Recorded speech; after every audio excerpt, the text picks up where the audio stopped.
আসসালামু আলাইকুম গাইস, কেমন আছেন? আশা করি সবাই ভালো আছেন। আমি আলহামদুলিল্লাহ ভালো আছি আপনাদের দোয়ায়। আর আমি আইছি আজকে মহাখালী ডায়রিয়া হসপিটাল। আমি আমার মেয়েকে নিয়ে আইছি। আমার মেয়ে অনেক অসুস্থ, পাতলা পায়খানা, জ্বর, মাথা ব্যথা। আপনারা সবাই দোয়া করবেন আমার মেয়ের জন্য। আর আমি এখন নাস্তা নিতে আইছি। সবাই ভিতরে আছে, না খেয়ে আছে, সবার জন্য নাস্তা নিতে হবে, এই কারণে আসছি। ঠিক আছে, আপনারা সবাই ভিডিওটা দেখবেন, ভালো লাগলে লাইক কমেন্ট শেয়ার করে অন্যকে দেখার সুযোগ করে দিবেন। আর আমার ভিডিও যদি ভালো লাগে তাহলে অবশ্যই আমার পাশে থাকবেন সব সময়। আমি আরও ভালো ভালো ভিডিও দেওয়ার চেষ্টা করব।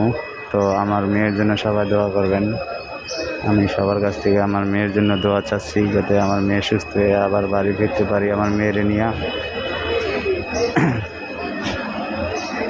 সবাই যাতে সুস্থ থাকে, ভালো থাকে, আমি সবার জন্য দোয়া করি। আর সবাই আমার পাশে থাকবেন আশা করি। ঠিক আছে, তো ভালো থাকবেন সবাই, সবার জন্য দোয়া রইল। আসসালামু আলাইকুম।